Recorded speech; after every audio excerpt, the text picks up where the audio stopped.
we should be on the YouTube now. So I think so, right? Have you seen the YouTube signal there? Yes, we should be live. Yes. Looks like we're live. Yeah, we are live. Okay, then.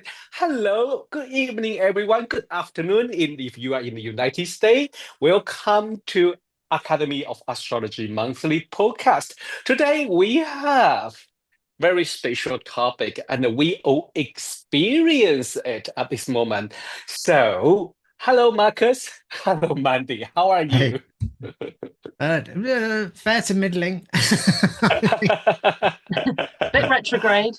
Yes, in Yeah. retrograde is a good way to describe it for sure. I think so. And I just like as I say, because I'm not at home at this moment, and I choose the Mercury retrograde plus Mars retrograde, and doing this, especially I operate on my mobile phone. That this is the very first time. And well, knock on wood, I hope it works. But we also record it. So I know the energy feel quite low right at this moment, and that kind of we lack of motivation. For example, I'm Moon in Gemini. I usually when I see the message, I reply very quickly. From yesterday, I'm just like a hmm. Ah, When I see all the messages, hmm. interesting. Mañana. Yeah. Yeah. I think, how do you feel? Is this similar things? Yeah, I think the energies are kind of slowing down at the moment. It's Mars is going retrograde tomorrow, but it's Yeah. been slowing down for a good Oh, week or yes. so. So already feeling that kind of urge to act, kind of, Hmm. it's like a bit treacly, let's just say it's a bit like running through treacle, perhaps some people might be Hmm. feeling that. Hmm. Yeah. Yeah. I mean, we've got the double whammy at the moment because while we're filming this as well, Mercury is of course still retrograde and I Yes. think still applying to a square of Saturn and an opposition of Jupiter at the same time, which is somewhat mitigating, somewhat amplifying, depending on the circumstances. But it's so I've not I've noticed I'm still being productive, but if I compare my energy levels a month or two ago, 2 months ago, Yeah. I was bringing in lots of clients. I was really active. I'm still doing a lot of work, but I'm not doing as much outward work. All my work is catching up and catching up on client stuff. And just on the classic Mercury retrograde tip, I've done one butt dial today. Like I've just accidentally dialed somebody, which I didn't mean to. And I had two messages from people. Like we had a meeting this morning, which one of the other guys in the meeting got the time wrong and turned up an hour late and missed the meeting. And then what was the other thing? There were two things this morning. Oh yeah, somebody sent me a message saying, "Oh, you're supposed to be doing a talk next week on this date," and it was the wrong date. And I said, "No, I've signed the contract for the other date." So we're just like classic Mercury retrograde shenanigans that we all know and love, you know? So yeah. You know what?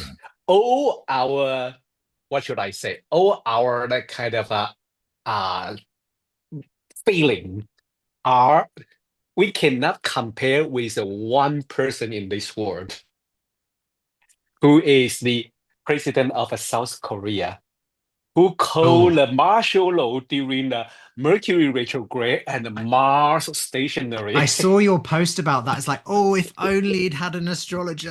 Do you know what I mean? It's just like this is not the time, not the time. Yeah, yeah. I know as a mundane astrologer, if we only blame the Mercury retrograde, sounds very silly. But indeed, that is the fundamental rule. You And don't, it's not it's as you say, it's Mercury and the Mars, particularly yes, here, like initiating a yeah, martial action, just as yeah, Mars is about to station retrograde, yeah. is just a bad tip, unless you're literally doing something which you've been planning to do for ages and which you've already previously done. Do you know what I mean? If it was like Ah, some sort of martial project, mm. like I don't know, Hmm. not that I'm advocate. I don't. I'm not. Don't want to be advising countries on how to invade other countries. But like, if it was somewhere that if they'd already had a fight with somebody, like say you're arranging some sort of MMA match or something, or some fight, you know, like a Rematch. sports event. Yeah. So like maybe if it was something that had happened before, like it's a rematch and it had been planned for a while, then you could do that on a Mars station about to turn retrograde, because that would fit the symbolism and that would work out fairly well. But I think probably trying to arrange something like start something brand new on that day is a bad tip, because it'll just tend to unravel. Definitely. Yeah. And what's also really interesting, of course, the tanks rolled in and then they had to roll back out again. And the second thing that's really interesting is, well, Mars is still flirting, if that's not really the appropriate word, but Mars is still flirting with Pluto in that kind Right. of long running opposition. And of course, I only get the news as it's been, shown to us in the UK Western media. But what they were saying is that his Yeah. motivation was that he was paranoid that in his parliament there were Yeah. people who were either spies or sympathetic to the North Korean regime, and that was a part of it. Right. And another That's thing, what triggered yeah, him to do the thing. and Okay. another really interesting story around that, and not directly related to that, but on the radio, they interviewed a British woman who was teaching English in South Korea. And she Mm. said that regularly, like on a weekly basis, North Korea, she said, they send, and this is all very Mars Pluto again, they're sending trash balloons over Seoul, basically big, massive, huge helium balloons that explode with basically crap and rubbish and propaganda as well. Basically, the contents of the bin. Yeah. Yeah. So you can see all the astrology in all of Yes. that. Yeah. Yeah. Totally. Wow. That's Yeah. incredible. Indeed, Wow. indeed. And that is so interesting because you just like, I can't believe it. You really do it during the Mercury retrograde and the Mars stationary for, to active the martial law. And that is just like all the astrology were just screaming, just screaming. And it was very interesting, to be honest. Me and my colleague in Asia, Brian Fong, we have discussed about this moment. So we went back to check all the chart. We just have same idea. We just like we couldn't see these things from Aries English chart, from Capricorn, no, from Libra English chart. We cannot see it from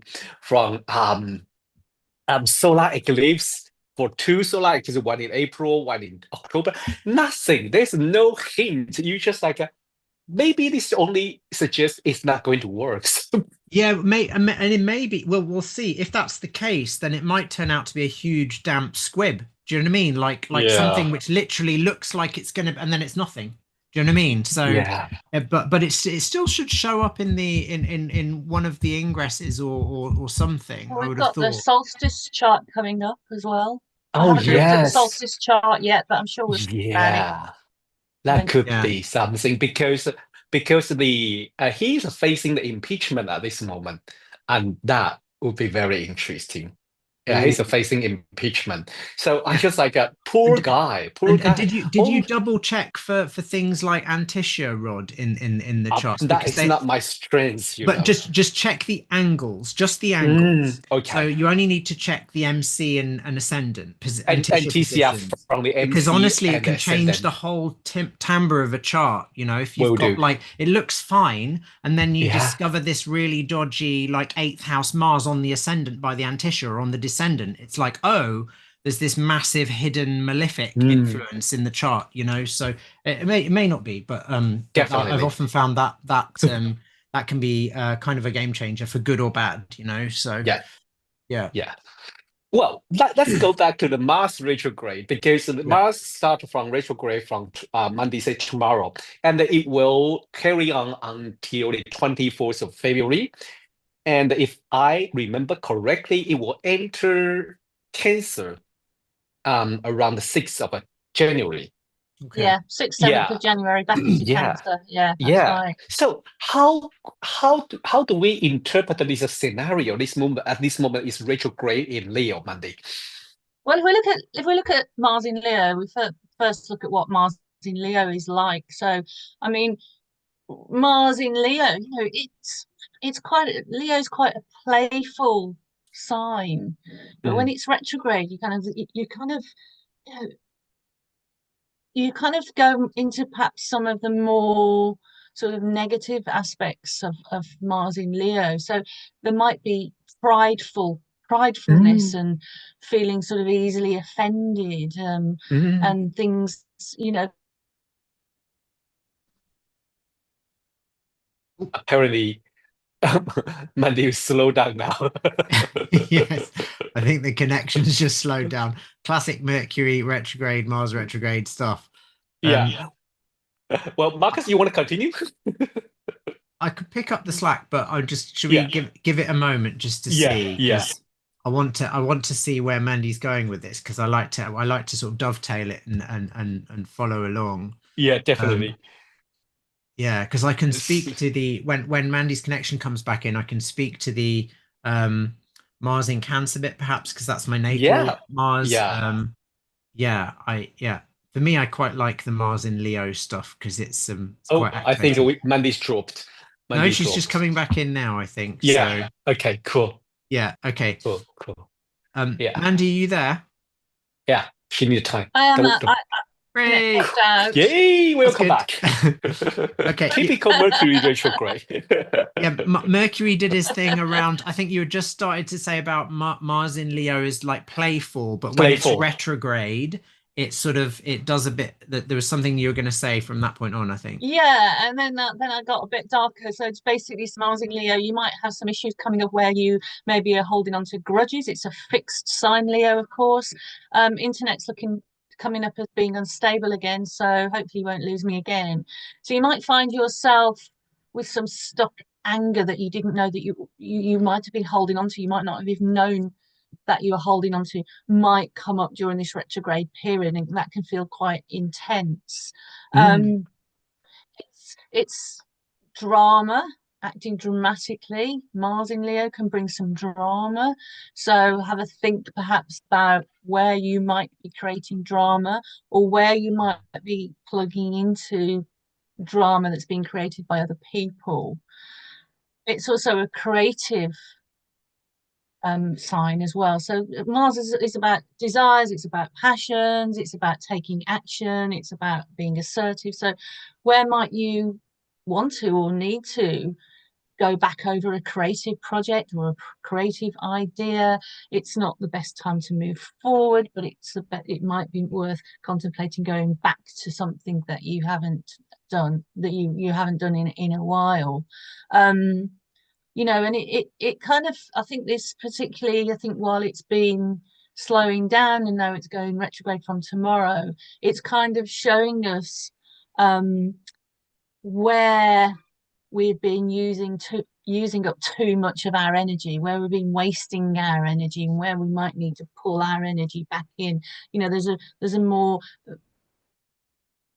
ours is how you act, so it has an effect on the act. It might be where you need to draw your energy back in, because Leo is a sign that we think about wanting to be in the spotlight, wanting to be seen, and wanting to be acknowledged and want to be recognized, and all that stuff is true.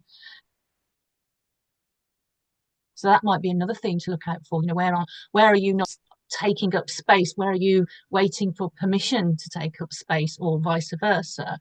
So it might be a message for some people to think about where we might need to be more confident in ourselves and how we express ourselves and put ourselves forward. So there's just a few little ideas, where we're too pushy as well, where we feel entitled. So that's another thing. We might mm. have some rude awakenings around where we feel entitled, and we might think, oh, okay, right, okay, we might kind of, that might be woken up in us. And I mean, it's very different energy from Mars in Cancer, and Mars goes back, it goes, as we say, it's next year when Mars retrogrades back into Cancer. I don't know whether we want to talk about that Yeah, today or maybe not. Marcus. Maybe, but I just yeah, that is, as you say, Mandy, that is next year, isn't it? So for the rest of this month, we've got Mars in Leo, but so maybe we should cover Mars in Cancer next time, actually, Rod, because it's. Do you think? I mean, because it's like it's obviously Really? it's next month, isn't it? So Yeah. so we can cover that again next time. Yeah, I mean, only things to add to that really are that in traditional astrology, Leo, because it's such a fixed fire sign, they said it was what's the word, feral. So in terms of, you've got some signs that are human, like, Hmm. Virgo, Yeah. Libra, all that. Leo is one of the feral signs, which means if it gets angry, it's feral. It's like a wild animal. So Mars retrograde in Leo can be prone to outbursts of completely uninhibited rage. So that is a thing. And because it's retrograde, so that's not to take away from any of the stuff about Leo being a playful sign. And as you're saying, Mandy, when Mars is going direct in Leo, it can be quite a positive Mars. It can be quite playful. It can be quite, assertive in a positive way. All those sort of like extroverted, Generous. yes, generous, all those Mm, yeah. extroverted, beneficent sort of Leo qualities can be present. But I think when any planet's retrograde, it can tend to malfunction a bit. It's probably a way of putting it. So it's just sort of being aware of that. That just means that if any of the things that you were talking there about, Mandy, sort of particularly if your pride gets wounded, the rage that can be experienced is pretty intense. Mm. Um, so just be aware of that, sort of like potential narcissistic rage in oneself or others can be something that at worst could be experienced, and that can be true on the geopolitical stage as well. Like Yeah. politicians, countries, sort Hmm. of people getting this sort of sense of aggrieved entitlement and really intense anger, and it's usually because it's retrograde, it's going to be a revisiting of a situation. So the second bit I wanted to add to this was just the astrological timing piece. This Yeah. is a retrograde, so Mars has already trod through the first few degrees of Leo in the past couple of months. So in the next month and a bit, we're going to be retreading some of those issues. So any issues to do with Mars, like war, stuff to do with men, particularly the more difficult toxic masculinity side of men, because that's the Mars side. Those some of those issues are going to come up and be revisited. So whether that's things like public celebrity scandals or misbehavior or acts of aggression by individuals or by countries, those will be recapitulated over the next month or so. And with the opposition to Pluto, there's gonna be these themes of response to subterfuge, to people being called out, which is one of my least favorite phrases of all time. But there we go. Because it's abused in so many ways. Lots of people justify their acts of passive aggression as calling people out, but that's a whole other thing.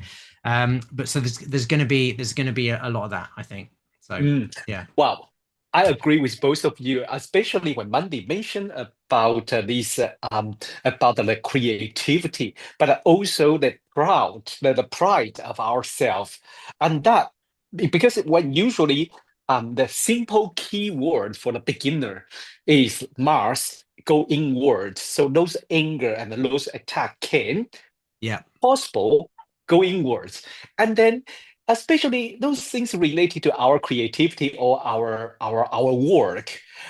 So for example, maybe like someone say something on social media, maybe post on our channel, say, oh, this is not good, or even just mention about maybe the sound quality is not good or something. That could like how dare you. But Well, I mean, I was just telling you guys beforehand. I just had my first review of my new book was extremely negative, and it really, it's not just enraging; it's incredibly hurtful. But mm, it's the kind of thing where it feels, and this is a very Mars in Leo thing. It's like a personal attack. It's like it's that kind of thing. And but I think the key to all this, I mean, obviously, it's very easy to say these things astrologically, particularly when you've got planets plugging into Pluto. The key is always to attempt to get a measure of detachment from it. It's not actually mm, personal. This is impersonal planetary gubbins going on. mm, And people will act out those things. And I suppose on an individual level, mm. if we find ourselves getting a little bit triggered, and as you were saying, Rod, Mars can be inflammatory, quite Yeah. inflammatory in Leo.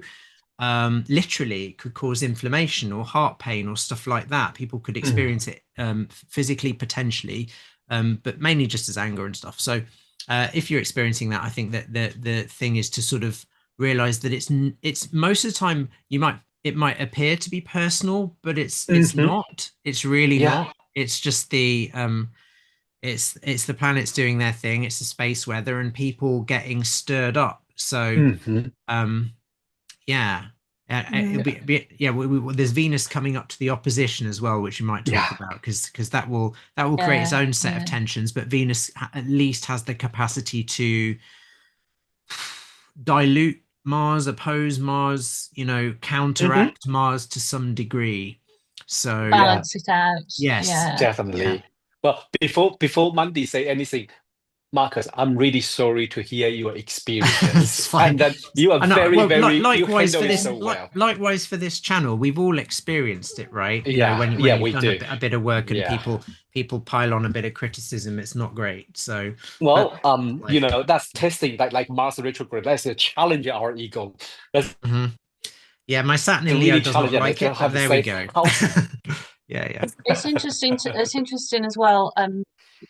Look at it a little bit more positively, this Mars retrograde in association, particularly with Pluto.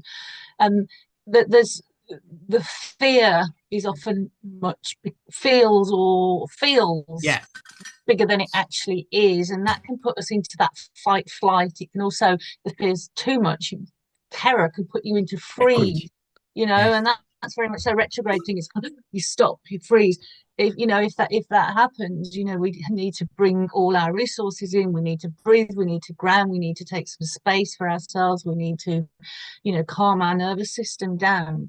But on the kind of plus side with Mars in Leo, we can really re-tap into and find courage. And with that Pluto, the strength of Pluto can with Mars can be that we can find that courage and that energy to really tap into challenging issues and make decisions, be very decisive, and to come out fighting in a more positive way. So there is some I know the energy, and a lot of people have been saying this. We've just been saying it just when we came on air and before we came on air. yeah. The energy feels quite low at the moment, but as we Mm. get used to this new energy, then we can probably find something a little bit more valuable and more useful in it. Yeah, I Yeah. like that, Mandy. And also Yes. there's something about the Mars Pluto thing that feels to me like a Gordian knot situation. Do you know what I mean? You can, like with any Pluto stuff, you get wrapped round the axle of your own triggers, whatever. Ah! And actually you just kind of have to go chunk, that's done. It's like no, because as you say, it tends to be, you tend to hyper react and obsess about the thing, and then at some point you just got to let go, cut the cord, and sort of just see it for what it is, which is a much smaller issue than you think it is. Because if you react to the projection, if you react to the big issue that you perceive, if you react to your feelings, then you'll end up amplifying the issue. So and I think this is a tactic that we can employ on a personal level quite effectively.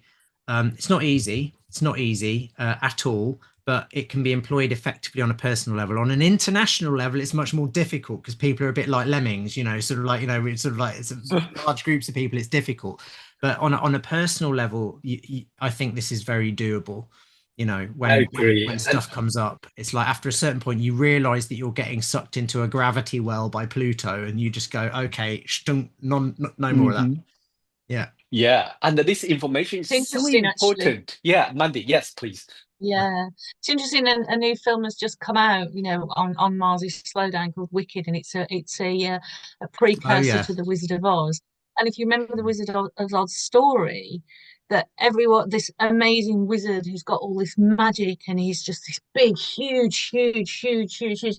And then at the end of the Wizard of Oz, you discover that it's just a man, and he really doesn't have any power, only the power really that's projected onto him. I think that's perhaps Mm. a useful Yes. analogy to think of. And also that illustrates how, if we look at if we look not just at the news, but if we've already talked about South Korea, but if we look at the TV shows that come on, the films that are released, we can often see those reflected, the themes of those films and those TV shows reflected in the astrology as well. You know, he's kind of Yeah, yeah, and 100%. I'm not saying that people who schedule films have astrologers. Maybe they do, Maybe. maybe they don't.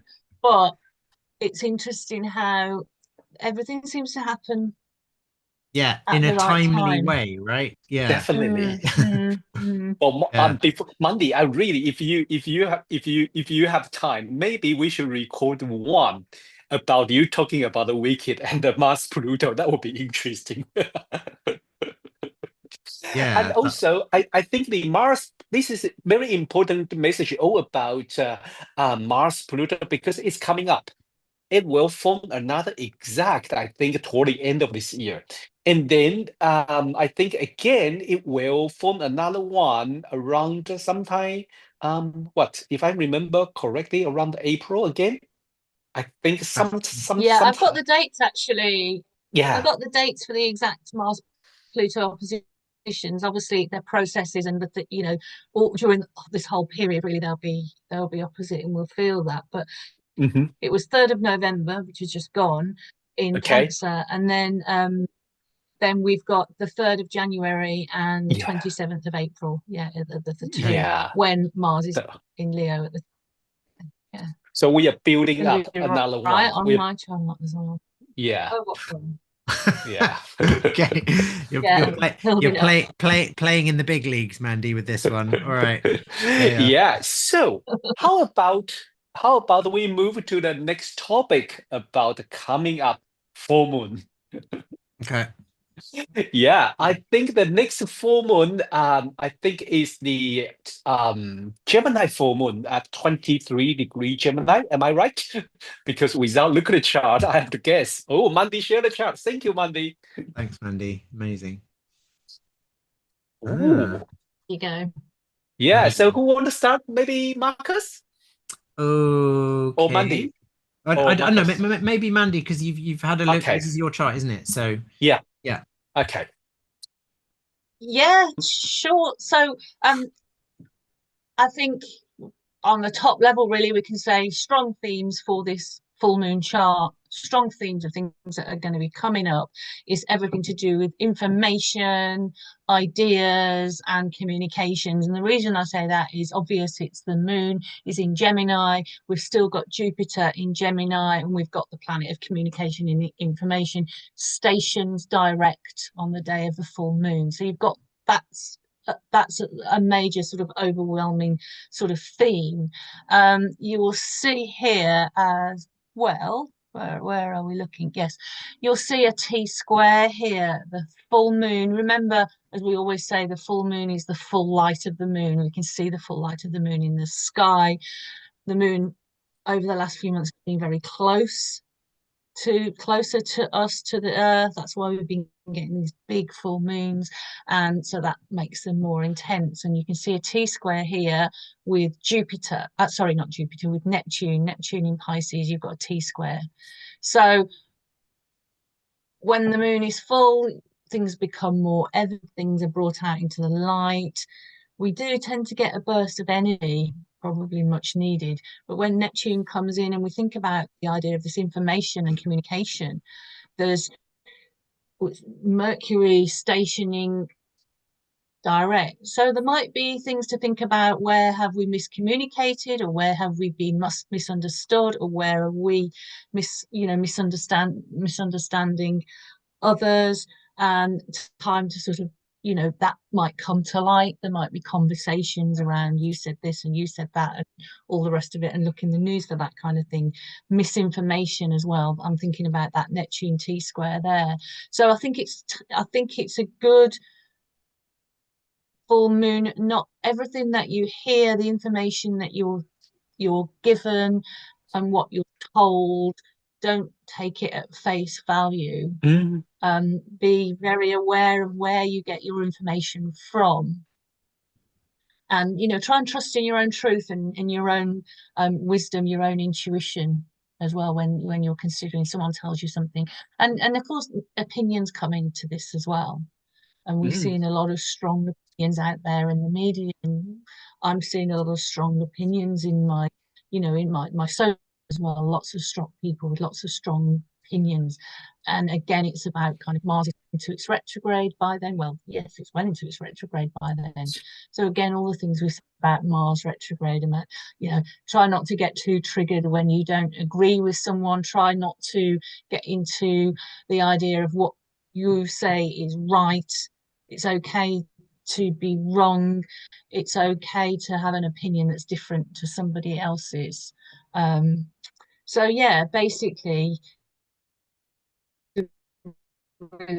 and then that, you know, a strong theme I think for this chart. And then we've got that, as I said, we've got that Jupiter in Gemini as well, and that's kind of about wisdom.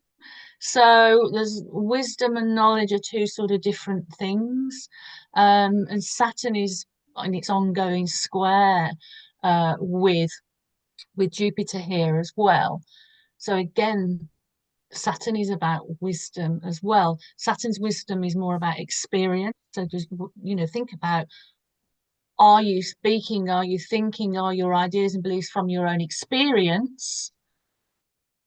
That sort of Saturnian wisdom, or is it more to do with, you know, more a grandiose wisdom of like, I'm wise, I'm wise, I'm clever, I can be, you know, Jupiter in Gemini can be a bit of a know-it-all. So yeah, there's just a few sort of themes to start running with for this full moon. Thank you, Mandy. Marcus, do you want to add anything? Oh, yeah, there's a few things. I mean, it's a complex chart, is this one, I think, because there's, you know, there's the, as you pointed out, Mandy, there's the full moon squaring Neptune. So there's the sort of be on the lookout for sort of misinformation, again another loaded word, but you know, like people's opinions maybe not being quite in alignment with objective fact, shall we say. But then there's also a couple of things that I noticed here. One, we've got this interesting, the opposition between Venus and Mars is still in effect. So this can cause sort of rockiness in relationships. Venus in Aquarius might literally indicate some sort of social opposition. Venus is a planet of peace, right? So in Aquarius, it's a sign of the people. It's a social sign. So it's sort of like that sort of like the populace or people in general. There's a sort of more popular mood of wanting peace versus the sort of like the obvious ongoing, probably renewed, reverse, recapitulated war stuff going on. So there's an obvious sense to that. But then there might also be some dynamics in relationships at this time where you've got some people acting out their anger and hurt pride. And as I say, like classically, this might be, and I'm not declaring a political affiliation here by saying using the phrase toxic masculinity, but Mars in Leo retrograde really does look like that to me, because it's like it's Mars in a masculine sign that can be feral, yada, yada, yada. So this is going to be like a social kind of like, literally there's going to be a social call for, no, hang on, this isn't fair and a good way to behave, opposing that. So some of that sort of, I can see some of the stuff that came up in the so-called internet manosphere getting a little bit, you know, dredged up again, you know, the Tate stuff and all of that, you know, all of that controversy over Andrew Tate and people like that coming up. But what's interesting is you've got the Mercury is trining Mars and sextiling Venus, and Venus is in an applying a trine to that Jupiter. So you've got Mercury and Jupiter themselves in detriment, Mercury stationing direct, Jupiter still retrograde, trining and sextiling that Mars-Venus opposition. So I think that makes it a potentially more productive opposition. It's kind of like what we get from this is potentially an educational moment, potentially a moment of social reconsidering and some conversations. Now, there might be it'll be a whole bunch of noise as usual and people at cross purposes, and exactly what you said, Mandy, about all manner of people coming out with all manner of opinions, because that's the multiplying effect of the Jupiter in Gemini and Mercury in its detriment. But they do have this mutual reception, and they are having these harmonious, supportive interactions with the Venus-Mars opposition here. So I do think there's a little bit of a sort of, I don't know, I'm coming out with all these terrible phrases that I hate tonight, but teachable moment. Do you know what I mean? I hate stock phrases, but I don't know why I'm, yeah, but I think that's potentially interesting. And then Jupiter's on Regal, this fixed star. I think, am I right there, Rod? Is it Regal at Yes. 15 Gemini? Okay, cool. Okay. So it's an interesting star.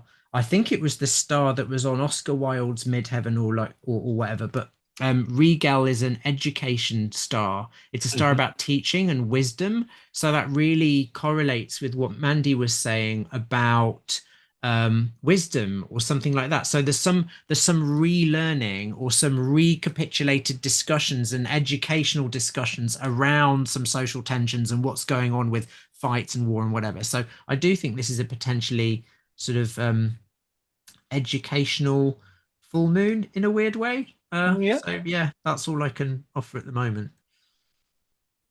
Yeah, I agree with both of you. Especially, I have a kind of a very what should I say? When I saw all these kind of argument at this moment, or maybe during the U.S. presidential election or even before, we easily the first time we face those maybe we call it misinformation, and they call us a sleepy Joe.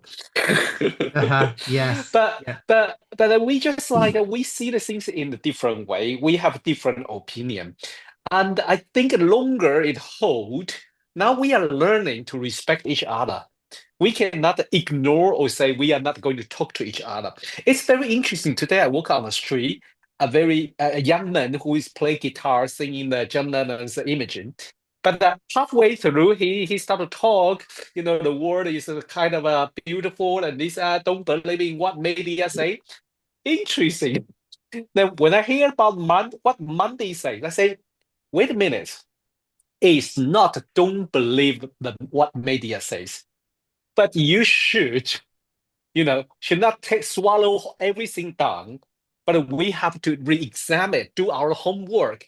Doesn't matter where it come from media or from what's another app, what they use, the it's not those on X or somewhere. You Yeah. you just examine them. It's not when you receive a message, you just re-examine it. And this Mars, the Mercury and Jupiter and the Saturn's homework. You have to verify those It's things you receive. I think that's a lovely summary, Rod, because it's exactly that is what you were pointing out, Mandy, about the full moon squaring Neptune and all of that. There's a lot of Yeah. delusion and confusion here, but at the same time, there's what you were talking about with the wisdom of that Jupiter, and like there's an educational piece here. So I think that's perfect, Rod. Mm. It's like we've just got to talk to each other and have conversations and be more open-minded, even in the face of all of the and just a final piece I noticed Mars at this full moon is exactly, and I like my Antisha, it's exactly conjunct Uranus by Antisha, because that Oh, five, cool. five, almost exactly 541 Leo reflects onto, would that be 2419 of Taurus? So it's not quite exact, but it's very, very close. And it's actually, as Mars moves backwards, it moves forward. So it's just separating from actually, but it's still within a degree. So that counts. So at this full moon, there is the sense that Mars is very volatile. It's not just retrograde in Mhm. Leo. It's actually got a hidden conjunction to Uranus in Taurus. So it's kind of like saying, "Don't touch my stuff" or something like Ooh. that. Yeah. Amazing, Marcus. I love the way you do those calculations. It blows my mind. So quick. Oh, thank But you. also to point out that Uranus is also in a quincunx aspect to the sun in this full moon as Oh, well, which yes, kind of yes, yes. highlights, doubles down on what Marcus has said, really, that kind of volatility Yes. and discomfort that might be felt at that time. And what I did miss quite a bit, because you might have noticed I bumped out, my Yeah. internet crashed again, I bumped out, so I missed quite a bit of what you said, Marcus, and you, Rod, so apologies if I am repeating anything, but you both, I think, talked about sort of swallowing information and swallowing stuff, and I thought that's really interesting for moon in Gemini, and that idea of like, Mm. there's that kind of phrase of, oh, I told them this and they swallowed it, i.e. like someone's deliberately deceiving Believed you, it. oh, they Yeah. swallowed it, I told them all this stuff and they just swallowed it, that kind of thing. So be Yeah. careful of Yeah. that. And then the next thing, what happens after you swallow something is you have, metaphorically speaking, but obviously physically as well, is how do you digest it? How Yes. do you digest it? Do you digest it and absorb it, or do you purge it, which is that kind of Mars Pluto sort of thing? Do you sort of purge information? No, I don't accept that. I've digested it. I've thought about it. I'm not having it. Thank you very much. So again, it's about really discernment, isn't it, as well? I think that's another thing that can come into this whole picture, is just to be discerning really as best you can. Yeah. Yes. Yeah, that's a Wow. fascinating thought piece, Yes. Mandy. Thank you. Yeah. Well, I say this is a very interesting discussion. And I want to end today's discussion about, because what Marcus and Mandy talking about open mind. And it was so interesting. Today I bought a book reading in the airplane. Is the Pema Children's book talking about open mind. And then one way she described that people, when we have argued, especially those important subject or our opinion against each other, it's really a good way to practice our open mind. Because if we insist that I'm always right, then we will always confront each other. But if you just say, oh, But I'm okay, always right, you Rob. I'm always right. You know what I mean? This is, Yeah, I'm yeah. just being silly now, but you know what I mean. yes, yes. But if we try to learn open-minded, we allow the other people have their voice, and it Really. doesn't matter right or wrong, really, because we hold that ego. I should be right. You know, what's that Mm. for? And that is the open-minded. That's the challenge with the sun, quincunx the Uranus, and also Antisha. There's a hidden message there which we try to open our mind. If we have to open our mind, we don't need to be right, maybe.